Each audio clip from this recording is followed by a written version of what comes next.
Hello les êtres humains, ici Emmanuel Marguet et moi j'aime la méditation et les pizzas 4 saisons. Aujourd'hui je vais vous parler d'une expérience que j'ai vécue ce week-end chez des amis pour vous expliquer un peu ce principe d'équilibre et pour ouvrir la part de lumière dans une mauvaise nouvelle. Donc comment, lors d'une mauvaise nouvelle, aller ouvrir la part d'ombre et de voir les avantages à vivre une mauvaise nouvelle. Ça marche dans l'autre sens. Le jour où vous avez une bonne nouvelle, d'aller ouvrir la part d'ombre et se dire, oh là là, c'est quoi les inconvénients de cette bonne nouvelle. Donc j'étais chez des amis et le matin, le téléphone sonne et l'ami de mon ami demande de l'aide. Elle vient d'apprendre que sa maman a été diagnostiquée maladie de Parkinson. Donc branle-bas de combat, la personne arrive, se met à pleurer en disant ma maman vient de tomber malade, etc.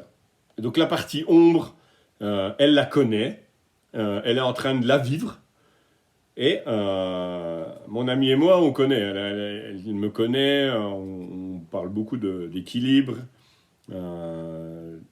et donc on se regarde déjà en souriant, intérieurement on s'est vite compris en rigolant, et on va ouvrir la part de lumière de cette mauvaise nouvelle. Donc on la prévient, on lui dit écoute, voilà, je comprends, elle était venue, t'es en mode, en plus c'est rigolo parce que c'était avec sa mère, donc elle est en mode enfant-maman, et elle vient chercher du soutien. Donc qu'est-ce qu'elle vient chercher chez nous, ou chez mon ami? Une autre maman. Voilà, donc c'est parfait. Donc c'est le but de faire une petite période de tristesse pour chercher du soutien. Donc on se met en mode pédomorphe. Donc pédomorphe, un pédo c'est l'enfant, morphe prendre la forme. Donc on prend la forme de l'enfant pour chercher du soutien. Donc la maman qui est plutôt dans le mode va mourir, elle vient chercher une autre maman pour se faire soutenir. Ok. Là on ouvre la partie géniale en disant en quoi c'est génial, en quoi c'est une bonne nouvelle. Alors, voilà, l'amie, elle est un peu surprise. Après, on lui explique que c'est du coaching et que voilà, on va l'aider à voir différemment, changer l'histoire qu'elle se raconte. Donc, il lui dit voilà. Moi, je lui dis écoute, ta maman, moi demain, si j'ai ma pelouse à ressemer, j'appelle ta maman, quoi. Ça va être semé nickel, quoi. S'il faut sucrer la salade de fruits, sucrer les fraises, pareil, super. Il y a quoi d'autre comme avantage? La mayonnaise, si vous voulez, si demain il faut faire une mayonnaise à la main, j'appelle ta maman. Hein. Voilà. Pour la masturbation, c'est génial. Hein. Parfait. Hein. Donc voilà, pour la branlette, nickel. Donc voilà, on s'est bien fendu la gueule.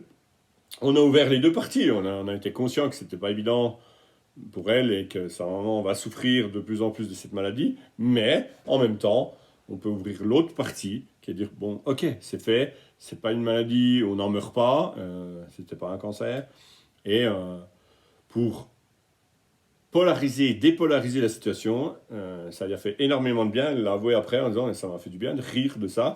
Je vais pas voir ma mère en mode victime, je vais la voir en mode elle a une maladie, je vais l'aider au mieux.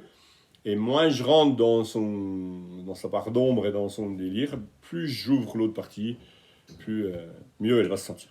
Voilà. Donc je voulais vous partager ça pour euh, vous montrer comment on peut jouer avec nos perceptions et qu'au final, c'est à la fois une bonne et une mauvaise nouvelle. Au final, on ne sait pas. Et donc, le but, c'est que pour moins souffrir, on a, comme dit notre ami Einstein, on a fait la synthèse des opposés. Et donc, quand tu fais la synthèse des opposés, il se passe des choses magiques. Voilà. Donc, ce sujet-là, c'était aussi pour vous montrer comment on peut, d'un événement tragique, en faire une bonne nouvelle. Et en fait, c'est les deux. Tout le temps, dans tout, il y a les deux. Donc, voilà. Au final, je lui ai expliqué aussi une histoire que moi, un jour, j'ai fait 2-3 séances de réflexologie plantaire. Et j'ai vécu des sensations extraordinaires et en discutant avec le thérapeute à la fin, le thérapeute a la maladie de Parkinson. Parfois, par moments, tremble comme une feuille morte. Et donc, il m'a avoué que ces tremblements étaient une qualité par rapport au massage. Grâce au tremblement, il arrive à toucher des points qu'une personne normale ne peut pas toucher. Donc en gros, il a transformé son handicap en quelque chose d'extraordinaire. Et il fait vivre aux gens des sensations beaucoup plus fortes qu'un thérapeute masseur, voilà, que l'autre thérapeute masseur. Donc voilà, c'est pour dire que tout, absolument tout se transforme. Donc il n'y a pas qu'en chimie où cette loi-là, elle fonctionne. En psychologie, elle marche. C'est une des bases de mes accompagnements. Donc si vous voulez en savoir plus, eh ben voilà, vous savez où me trouver, sur mes chaînes, sur Instagram, YouTube, etc. Je vous souhaite une belle journée, une belle soirée et je vous dis à très bientôt. Ciao.